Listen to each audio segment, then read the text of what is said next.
қазақ елі. Мен Жұмағалиева Бақтынұр. 6 баланың анасымын, көп балалы.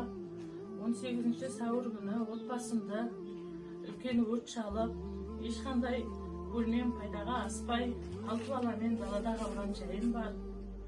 Сіздерден қазақ елі көмек сұраймын. Жұмыла көтерген жүк жеңіл демекші. Менің осындай бала шағамен алдым, онда соның 2-де шеттей баламен далада қалдым. Көмек қолдарыңызды беруіңізді сұраймын. Берген Алла сауаптан жазсын сіздерге. Ешкімнің отбасында жанашырлық болмасын.